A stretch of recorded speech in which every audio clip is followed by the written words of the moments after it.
Graças a Deus. Vamos ler a palavra do Senhor? Abra a tua Bíblia em 1 Tessalonicenses, capítulo 5. Glória ao Senhor Jesus.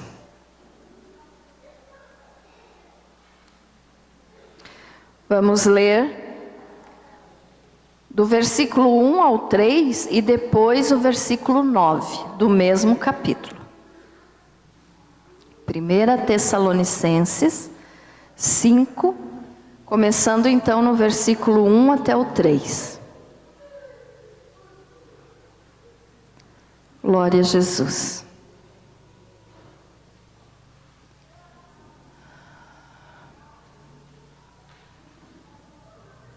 Amém? Todos encontraram? Amém? Diz assim a palavra do nosso Deus: a vinda do Senhor é certa e repentina. Irmãos, relativamente aos tempos e às épocas, não há necessidade de que eu vos escreva, pois vós mesmos estáis inteirados com precisão de que o dia do Senhor vem como ladrão de noite. Quando andarem dizendo paz e segurança, eis que lhes sobrevirá repentina destruição, como vêm as dores de parto a quem está para dar à luz, e de nenhum modo escaparão. Agora vamos ler o versículo 9. Desculpe, irmãos, o 8 e o 9. Diz assim, o 8. Nós, porém, que somos do dia, sejamos sóbrios, revestindo-nos da couraça da fé e do amor, e tomando como capacete a esperança da salvação. O 9 agora. Porque Deus não nos destinou para a ira, mas para alcançar salvação mediante nosso Senhor Jesus Cristo. Amém? Feche teu olho mais um pouquinho e fale com o Senhor. Glória a Deus. Querido Deus, nesse momento, ó Pai, eu peço a direção do Teu Santo Espírito, que o Senhor venha falar com cada um de nós que aqui estamos, e que o Senhor venha me usar como Teu instrumento, que eu diminua e que o Senhor cresça, que eu desapareça e o Senhor apareça, Jesus. Fala com cada um de nós, querido Espírito Santo, limpa o nosso coração, limpa a nossa mente, com o sangue do Senhor Jesus, para que nós possamos ouvir a Tua palavra, entendê-la e colocá-la em prática na nossa vida. Querido Deus, fala conosco, em nome de Jesus, para a Tua glória, Senhor Deus, que assim seja. Amém. Pode se assentar. Glória a Jesus.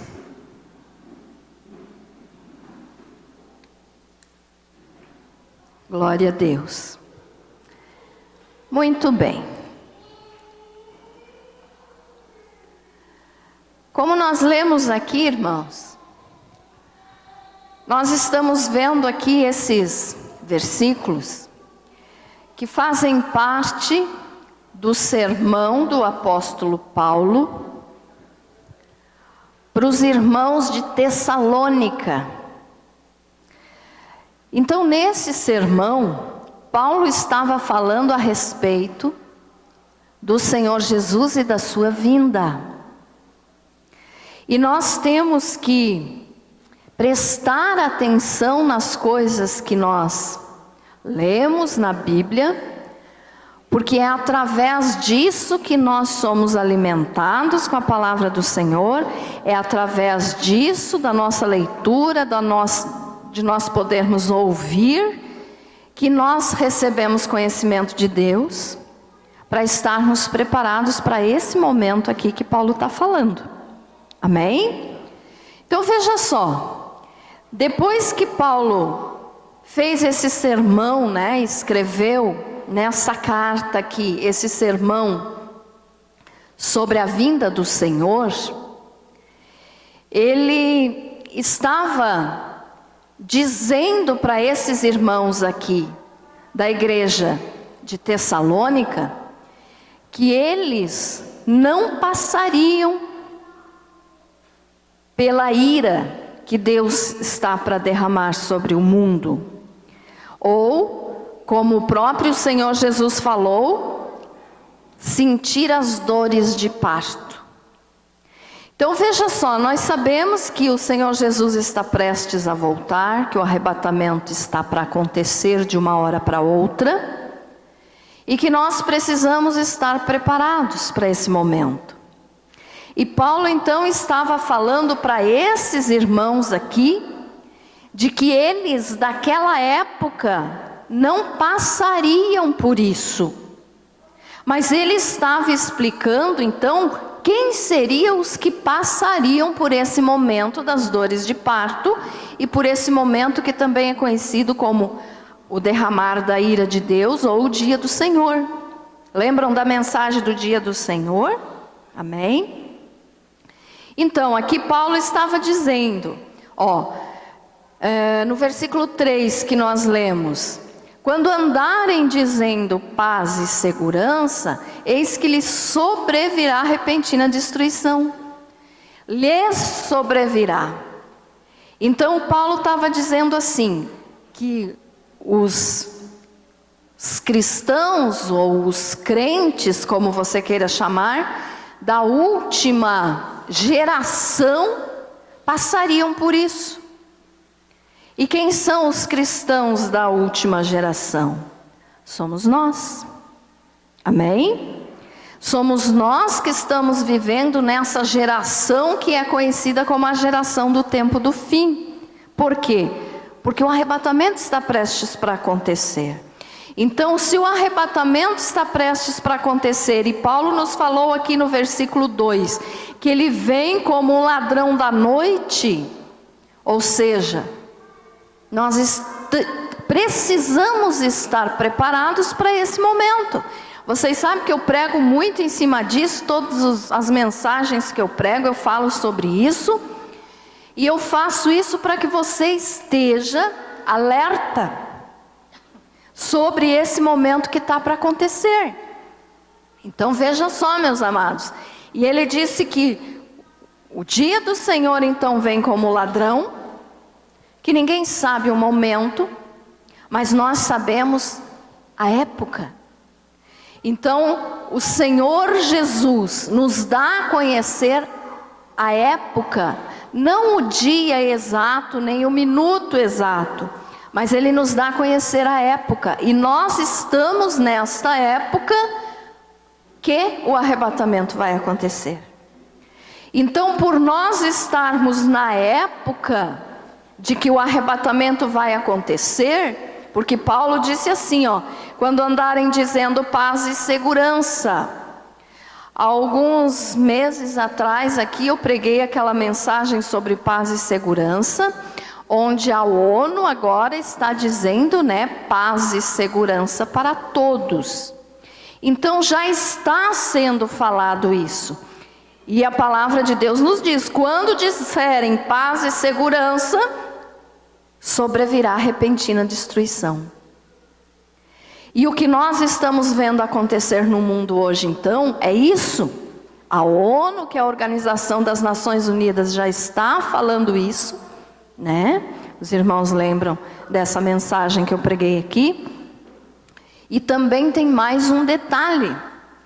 Quando acontecer o arrebatamento da igreja, irmãos, que é a próxima coisa que está para acontecer, o mundo vai se tornar um caos, não vai ter paz alguma, até surgir aquele homem que, entre aspas, vai trazer uma paz, uma falsa paz na terra, que é o chamado de anticristo. Mas olhe bem, aqui está dizendo, quando eles disserem, ou quando eles pensarem que tem paz e segurança, vem a repentina destruição. Então o dia do Senhor, como nós já estudamos e já falamos, o dia do Senhor vem para trazer a ira de Deus sobre o mundo, a ira de Deus sobre o pecado e sobre o pecador. E nós, como que nós temos que agir então nesses últimos dias que estamos vivendo aqui, nessa época do fim dos tempos? Vocês já estão bem acostumados, né, a ouvir eu falar isso, que nós somos a geração do arrebatamento. E eu espero que você faça parte também de uma outra geração, que no meio cristão é conhecido como geração Maranata. Aqueles que estão desejando o momento do arrebatamento, que estão dizendo Maranata, que significa, ora vem, Senhor Jesus. Então aqueles cristãos que estão desejando esse momento, de todo o coração, com toda a fé, nós podemos chamar assim, de geração Maranata. Ou seja, que estão sempre dizendo, Maranata, ora vem, Senhor Jesus. Porque a situação não está nada fácil, né? Nós sabemos que o mundo está indo de mal a pior, vai ficar cada vez pior, e nós então, como cristãos, como filhos de Deus, temos que desejar o arrebatamento. Agora, isso tudo você já ouviu várias vezes, você já sabe de cor e salteado tudo isso que eu já te falei várias vezes, e eu quero te falar então a respeito mais declarado hoje na mensagem. Eu fiz essa introdução para você entender o sermão de Paulo, mas eu quero te explicar bem a respeito do versículo 8 e do versículo 9 que nós lemos. Depois que ele fez todo esse sermão, que ele falou que o ímpio ou o mundo não vai escapar das dores de parto ou do derramar da ira de Deus, que é os 7 anos da grande tribulação, ele ainda continuou dizendo assim, nós não lemos no início da mensagem, mas eu vou ler agora, se você quiser acompanhar. Versículo 4 de 1 Tessalonicenses 5 diz assim: mas vós, irmãos, não estáis em trevas. Então olhe bem, isso aqui é para nós, toda a Bíblia é para nós, mas eu quero te chamar a atenção sobre isso aqui. Mas vós, irmãos, não estáis em trevas, para que esse dia como ladrão vos apanhe de surpresa. Então ali em cima, no versículo 2, ele tinha dito que Jesus vem como ladrão da noite. Aqui ele disse, mas vós, irmãos, não estáis em trevas, para que este dia como ladrão vos apanhe de surpresa. Então nós que somos fiéis a Deus, que somos a geração Maranata, que deseja o arrebatamento, nós não podemos andar em trevas. O que significa isso? Está alienado das coisas que estão acontecendo, dos sinais que estão se cumprindo, está em trevas de conhecimento, está em trevas de pecado, está em trevas de tudo aquilo que pode separar o ser humano de Deus. Então Paulo está dizendo que nós não estamos em trevas, e que por isso o dia do Senhor não vai nos apanhar como ladrão. Amém?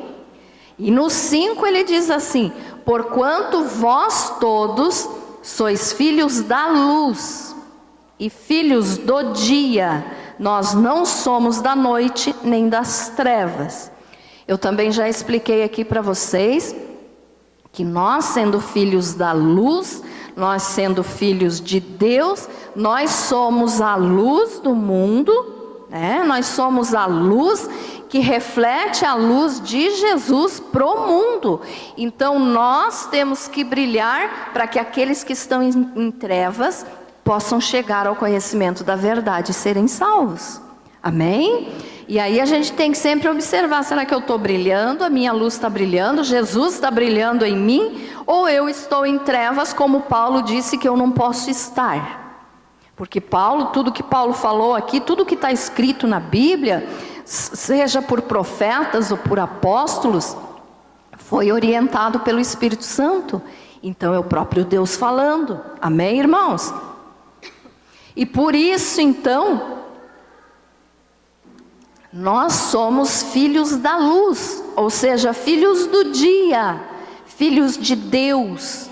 Nós somos as pessoas que têm que andar em luz, em claridade, não fazer coisas escondidas, porque a palavra de Deus nos diz que aquele que faz coisas erradas faz durante a noite, quer dizer, as escondidas, para que os outros não vejam. Então nós temos que ser da luz, nós temos que ser do dia. Jesus é a luz da nossa vida, amém? E ainda Paulo diz assim, no versículo 6, assim pois, não durmamos como os demais, pelo contrário, vigiemos e sejamos sóbrios. Olha só, se ele está dizendo, não durmamos como os demais, é porque tem alguém dormindo, né? Porque senão ele não diria, não vamos dormir igual os que estão dormindo.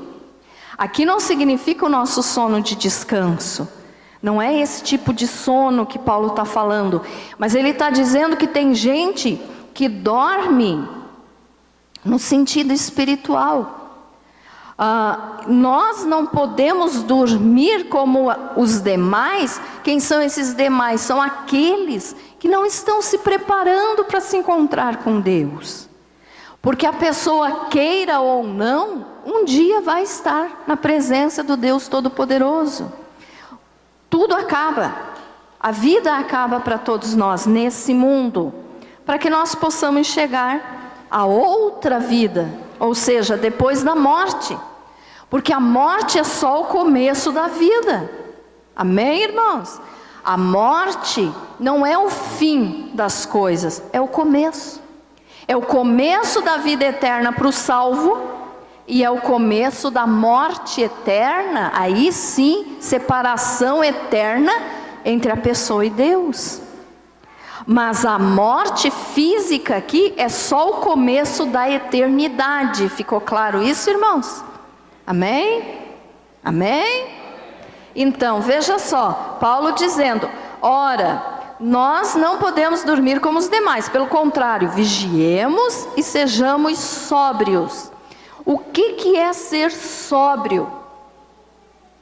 Nós temos que ser, então veja só, nós somos a geração dos últimos dias, nós somos a geração maranata, nós somos a geração que vai participar do arrebatamento, enquanto estamos aqui vivos, né? Nós somos a geração dos últimos dias, mas olhe só, Paulo disse assim, que por nós sermos esta geração do fim dos tempos, nós temos que ser sóbrios. O que é ser sóbrio? Aqui ele começa a dar uma explicação de como os cristãos que estão se preparando para o arrebatamento têm que ser. Então nós falamos em seguida que o arrebatamento vai acontecer, que está para acontecer, mas você tem que entender como que você tem que ser então para ser arrebatado. Amém, irmãos? Amém? Então olha só, e sejamos sóbrios. O que é ser sóbrio? Se você for olhar no dicionário, se você for olhar lá no Google, né, você vai encontrar a seguinte explicação: é ser moderado. Ser moderado, ou seja, contido no comer e no beber, que não se encontra sob o efeito de bebida alcoólica, não intoxicado por álcool. Então, ser sóbrio, aqui no dicionário diz isso, é aquela pessoa que não é alcoólatra, que não está sob efeito de bebida de álcool. Mas nós cristãos, para sermos sóbrios, significa o quê? Que nós temos que ser moderados em tudo, que nós temos que ter controle sobre as nossas vontades, que nós temos que ter controle sobre a nossa carne, que nós temos que ter controle sobre tudo que fazemos, começando por esse detalhe aqui, que Tiago fala que a nossa língua é um órgão tão pequenininho do nosso corpo, mas que conduz o corpo para o inferno. Porque a pessoa não é moderada no falar. Então, se não for moderado, o cristão não for moderado, ele não está se preparando para esse momento do arrebatamento. Estão entendendo, irmãos? Então nós temos que ser sóbrios. Pastora, mas acontece coisas na vida que a gente perde a paciência. Acontece, mas mesmo assim, nós temos que ter o domínio próprio, sermos sóbrios, ou seja, não estarmos dominados por nada mais do que o Espírito Santo de Deus. A pessoa que está bêbada, ela está dominada por aquela vontade ali, por aquele vício naquele momento. Mas nós, como cristãos, não podemos nos deixar dominar por nada que não seja só o Espírito Santo. Ficou claro isso, irmãos? Então nós temos que ter domínio próprio. Como está a tua vida, irmão? Você sabe que o arrebatamento vai acontecer, você está se preparando para isso, mas e nesse ponto aqui de sobriedade, como é que você está? Você está tendo controle? Você está sendo moderado? Ou você é aquele que diz, não pise no meu calo porque eu saio da linha? Se você diz isso, meu amado, você não está sendo sóbrio. Ou seja, você não está sendo moderado. E Paulo disse, vigiemos e sejamos sóbrios. Tem coisas nas escrituras que às vezes as pessoas leem que passam desapercebidas. E uma delas é isso aqui, a pessoa lê, que vigiemos e sejamos sóbrios, vamos vigiar. Mas vamos vigiar, mas o sóbrio ninguém nota. Então ser sóbrios é ser moderados, ter controle em tudo. Saber como agir em todas as situações, ter controle próprio, ter controle nos lábios, na língua, ter controle nos pensamentos. Ter controle, irmãos, da vida. Então nós temos que ter. Mas não é fácil. Não é fácil. Mas para quem busca o Espírito Santo se torna mais fácil. Amém? Então buscar o Espírito Santo é o que nós temos que fazer. Outra coisa que Paulo falou aqui, eu não li o versículo 7, vou ler aqui ainda aquilo que eu tinha falado antes. Ora, os que dormem, dormem de noite, e os que se embriagam, é de noite que se embriagam. Ou seja, está praticando coisas erradas, faz à noite porque é escondido, é mais difícil de os outros verem. E no sentido espiritual é isso também. Eu peco, ninguém está vendo, ninguém tem nada a ver com a minha vida, ninguém tem nada a ver com a tua vida mesmo, você faz o que você quer. Mas um dia você vai prestar contas a Deus de cada atitude que você praticou nessa vida. E alguns acham assim que está muito longe. Por mais que um ser humano viva, vamos dizer que viva aí 100 anos, um dia acaba. E um dia vai prestar contas a Deus. Porque nessa vida aqui, ninguém vai durar eternamente. Amém, irmãos? Então olha só, cuide desse detalhe. Agora no versículo 8, ele diz ainda mais duas coisas que nós cristãos temos que nos preparar para o momento do arrebatamento. Nós, porém, que somos do dia, sejamos sóbrios, ele repete, então veja a importância de ser sóbrio, revestindo-nos da couraça da fé. O que é se revestir da couraça da fé? Uma couraça é tipo uma armadura que os soldados usavam, os soldados romanos.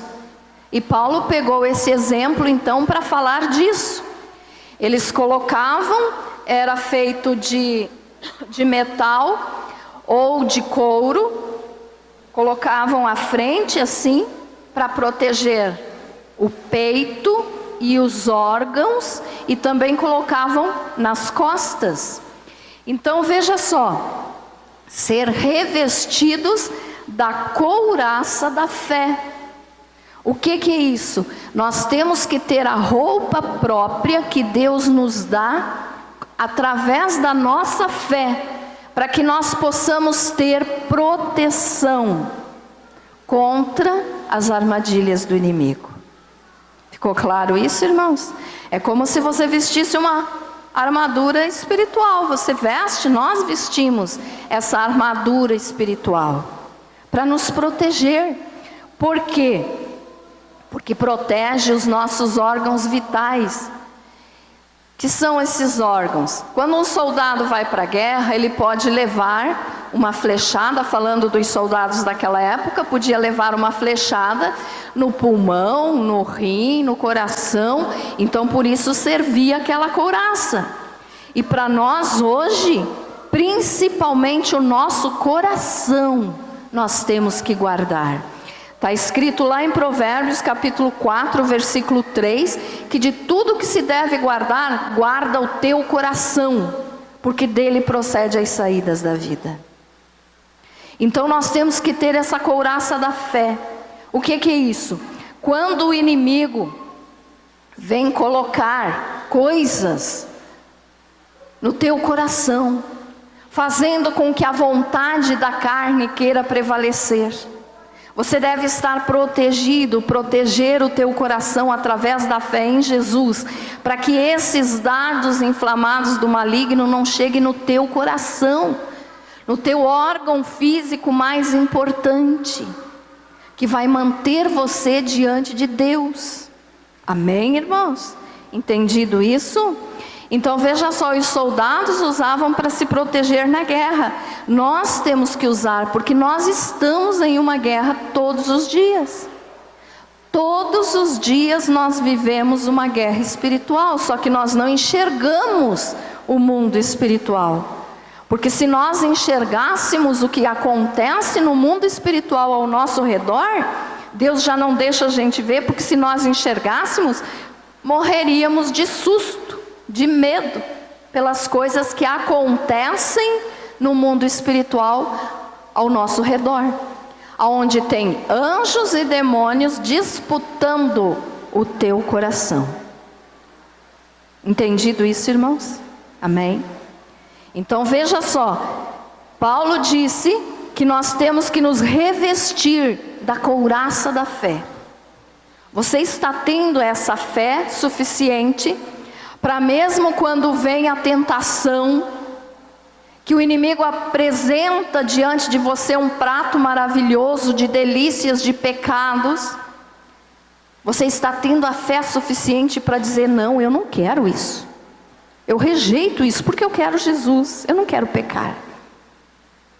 Então nós temos que ter essa couraça da fé, porque através da fé aí a gente diz: eu tenho coisa melhor preparada para mim lá no céu. Amém? Então tudo que o inimigo possa te oferecer nessa vida, o que Deus tem preparado no céu para você é imensamente maior, não tem nem comparação. Maior e melhor. Amém?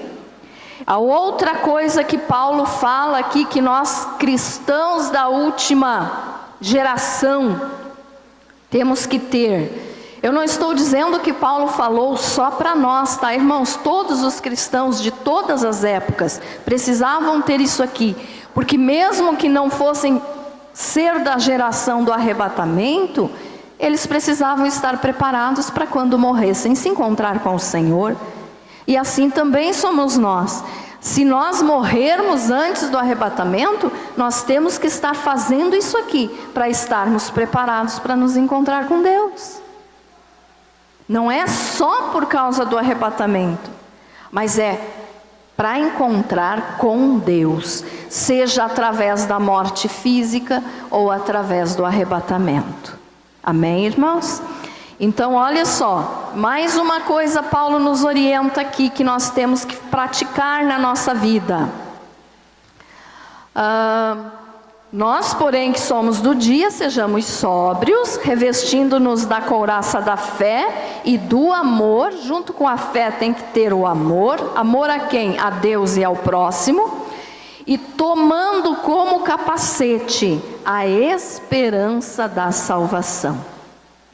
Capacete também era usado pelos soldados no tempo de Paulo, um capacete que protegia a cabeça dos ataques do inimigo. E nós também, nessa guerra espiritual que nós vivemos todos os dias, temos que ter esse capacete. Que capacete é esse? A esperança da salvação, ou seja, nunca desanimar. Quantas são as vezes que o inimigo coloca situações na tua vida que você diz assim: eu não aguento mais, eu não quero mais, né? Eu não, acho que nem vou mais na igreja, não adianta.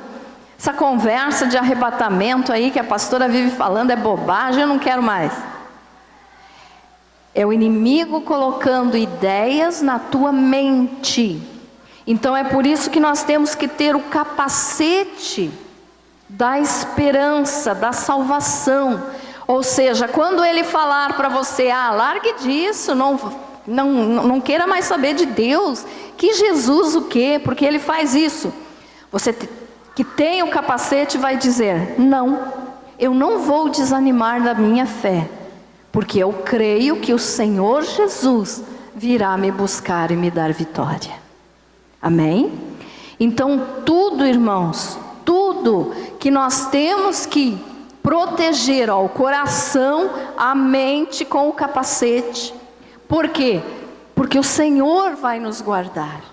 Mas se nós não fizermos a nossa parte, Jesus fez tudo o que Ele podia fazer por nós na cruz, Ele fez a parte dEle. Nós temos que fazer a nossa, que é o quê? Buscar esse capacete, buscar essa couraça e ser sóbrios. Então esse capacete da esperança não vai deixar você desanimar. Nunca esqueça disso. Jesus está voltando. É a esperança do cristão. É a nossa esperança de estarmos no céu com o Senhor eternamente. Então para o mundo não tem solução. Mas nós temos esperança em Jesus, de que um dia tudo isso aqui vai passar, todas as dificuldades vão passar, todos os problemas vão passar, e nós estaremos para sempre com o Senhor. Amém? Então olha só, coloca a esperança da salvação na tua mente, como esse capacete, para não permitir que o inimigo coloque esses pensamentos de desânimo na tua mente, no teu coração. Não se desanime. O tempo está próximo, estamos no fim. Às vezes você pode dizer: falta muito, eu não vou aguentar. Não falta, Jesus está vindo. Não desanime, continue firme. E por mais que você ache que vai demorar, um dia vai acabar. Então nós temos que estar preparados para esse momento. Amém? Olha só, e alguns dizem assim: mas eu não, quando eu vejo, pastora, maus pensamentos já vieram na minha mente que eu não consigo controlar. Quando eu vi, já pensei uma bobagem. Irmãos, quando esses pensamentos vêm na tua mente, não significa que você já pecou. Nós temos que lembrar sempre daquela frase que eu já falei aqui para vocês, uma frase de Martim Lutero, que ele dizia assim, você não pode impedir que um passarinho voe sobre a tua cabeça, mas você pode impedir que ele faça ninho sobre a tua cabeça. Ficou entendido isso? Nós não podemos impedir que um passarinho venha e voe em cima de nós. Mas nós podemos impedir sim que ele faça ninho na nossa cabeça. O que significa isso? Eu posso ter maus pensamentos, mesmo que eu não queira, os pensamentos podem vir. Mas eu posso dizer: eu não te aceito. Eu te repreendo em nome de Jesus. Então, quando você repreende esses maus pensamentos em nome de Jesus, esse pensamento de desânimo, esse pensamento de voltar para trás, esse pensamento de desistir de Jesus, você está impedindo que o passarinho faça ninho na tua cabeça. Mas você não pode impedir que ele voe. Ficou entendido isso, irmãos? Então ele pode até voar, mas você não vai permitir que ele faça ninho. Se você permitir que o passarinho faça ninho na tua cabeça, você vai ter que andar sempre, é claro que isso, num exemplo, né? Com o ninho do passarinho ali. O que significa isso então? Que daí você alimentou aquele pensamento errado e permitiu que esse pensamento fique na tua cabeça. Então isso é deixar o passarinho fazer ninho. Deixar os pensamentos ruins ficarem em você e você alimentá-los. Claro isso, irmãos? Amém? Então essas 3 coisas, Paulo disse que nós temos que ter, para nós estarmos vigilantes. Olhe bem, ser sóbrios, ter a couraça da fé, com o amor, amando a Deus e ao próximo, ter o capacete da esperança da salvação. Essas 3 coisas. E aí no versículo 9, que é a outra coisa que eu quero te chamar a atenção para nós encerrarmos, Paulo diz assim, ó: porque Deus não nos destinou para a ira, ou seja, Deus não quer que nós venhamos a passar pelo período dos 7 anos de tribulação, ou da grande tribulação. Deus vai vir buscar o seu povo antes desse período da ira, ou das dores de parto, né? Então, podemos ter certeza que vamos ser arrebatados antes desse período terrível, que está para vir sobre todo o mundo. Mas olhe bem, porque Deus não nos destinou para a ira, mas para alcançar a salvação mediante nosso Senhor Jesus Cristo. Então Deus não quer que você fique na ira, Deus não quer que você sofra, Deus não quer que você vá para o inferno, Deus quer salvar a tua alma. E olha só, diz aqui, então se Deus não quer que eu fique para sofrer, né, no período da tribulação, ou Deus não quer que eu morra e vá para o inferno, o que Ele quer para mim? Ele dá a resposta aqui, ó: mas para alcançar a salvação mediante nosso Senhor Jesus Cristo. E esse alcançar a salvação, tem coisas aí que nós temos que fazer. Você pode dizer: ah, pastor, a salvação é de graça, Jesus já fez tudo por mim. Fez, mas nós temos algumas coisas que é nossa parte fazer. Esse detalhe aqui, ó, para alcançar a salvação, tem 3 aspectos. Um deles eu já falei, mas eu vou repetir no terceiro. O primeiro é o que diz assim, ó, que o cristão, aquele que aceitou Jesus como seu Senhor e Salvador, ele é salvo da culpa do pecado pela morte de Jesus. O que é isso? Todos nós somos merecedores do inferno, como eu falo sempre. Todos nós merecíamos ir para o inferno. Mas no momento que nós aceitamos Jesus como Salvador, a culpa do nosso pecado, ela é perdoada, porque Jesus já sofreu a culpa, que era nossa, Ele sofreu na cruz, nos dando a inocência. O que é isso? Por Deus, quando nós aceitamos Jesus, nós somos considerados inocentes de culpa. Então nós não precisamos mais ficar sentindo culpa pelas coisas erradas que fizemos durante o decorrer da nossa vida. Porque quando aceitamos Jesus, nós somos salvos da culpa do pecado. Porque o Senhor Jesus levou a nossa culpa na cruz. Amém, irmãos? Claro isso? Agora veja só, tem um detalhe aqui. O Pai enviou Jesus para morrer por nós, Ele nos deu o seu Filho, né? Como está escrito em João 3,16, porque Deus enviou seu Filho ao mundo, né? Para salvar o mundo. Mas olhe bem, Tem gente que mesmo depois de ser salvo por Jesus, continua se sentindo culpado pelos pecados que praticou antes de se converter. Então Deus perdoou através de Jesus. Jesus fez tudo o que podia fazer por nós. Mas muitas são as pessoas que não se perdoam pelo que fizeram no passado. Tem gente há anos dentro da igreja, mas que não se perdoa por uma coisa que fez. Alguma coisa grave que tenha feito. E isso está impedindo que a pessoa seja mais abençoada. Né? Vamos dar um exemplo aqui. Claro que aqui não tem nenhum nesse caso, graças a Deus.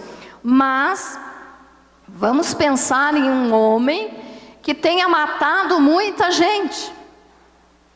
Um criminoso. Matou muita gente. Aí conheceu o Evangelho, aceitou Jesus como Salvador. Deus perdoou o pecado desse homem, porque ele aceitou Jesus, que já levou na cruz o pecado dele de ter matado essas pessoas.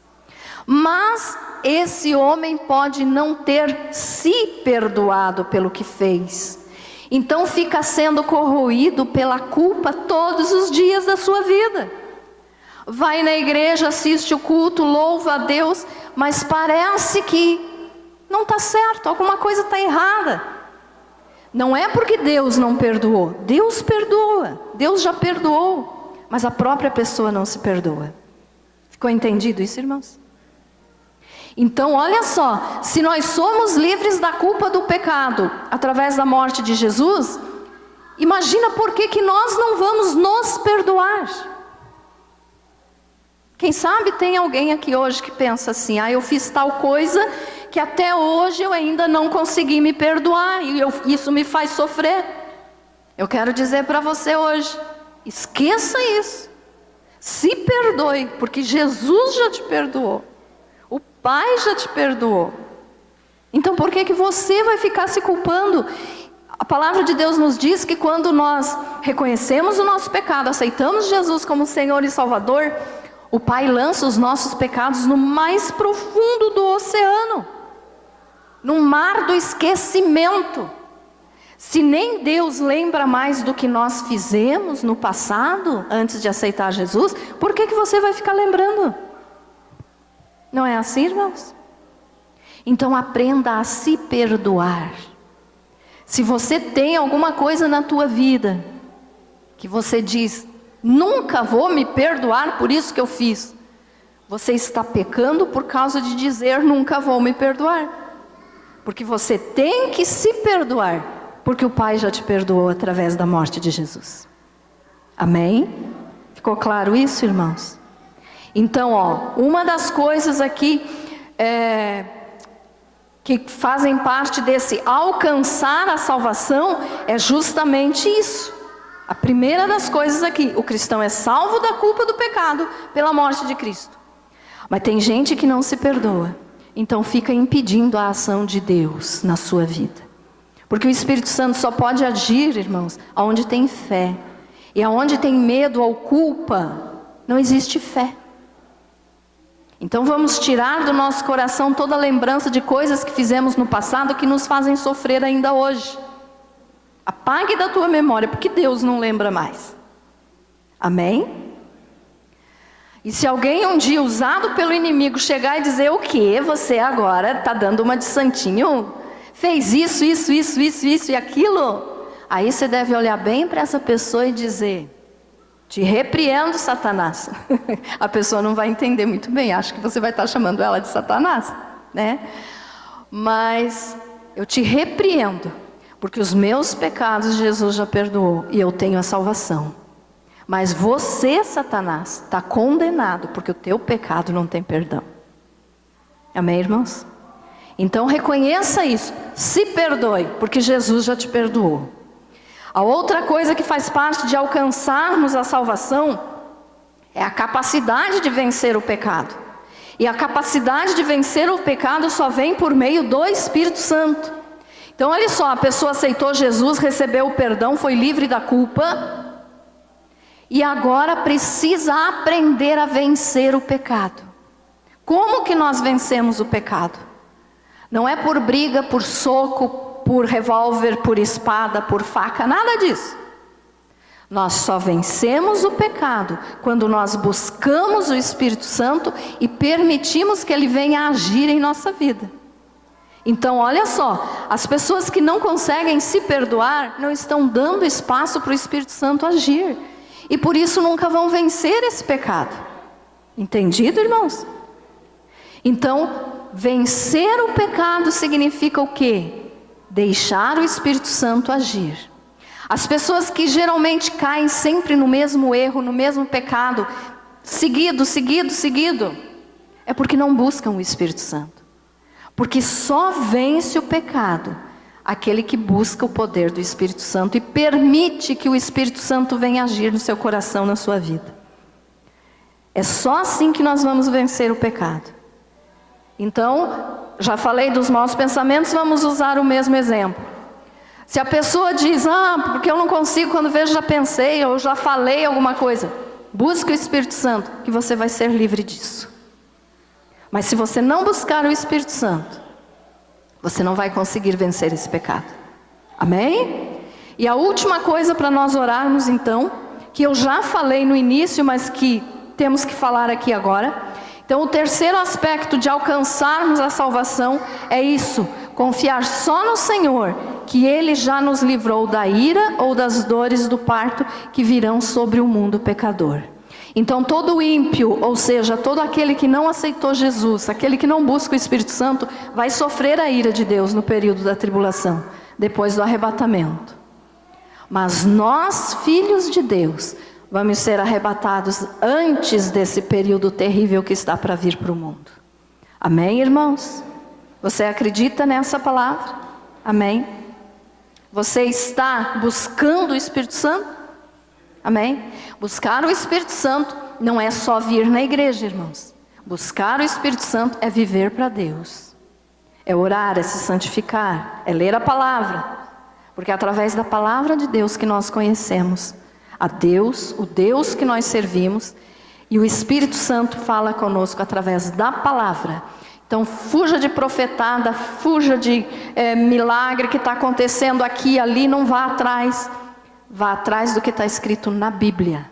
A palavra de Deus, o conhecimento de Deus, através do Espírito Santo, vai alimentar e preparar a tua alma para a salvação. Isso então é, alcançar a salvação. A salvação nos foi dada de graça por Jesus, mas tem coisas que precisamos fazer, porque é a nossa escolha própria. Amém? Você foi abençoado com essa palavra? Ficou entendido? Amém, irmãos?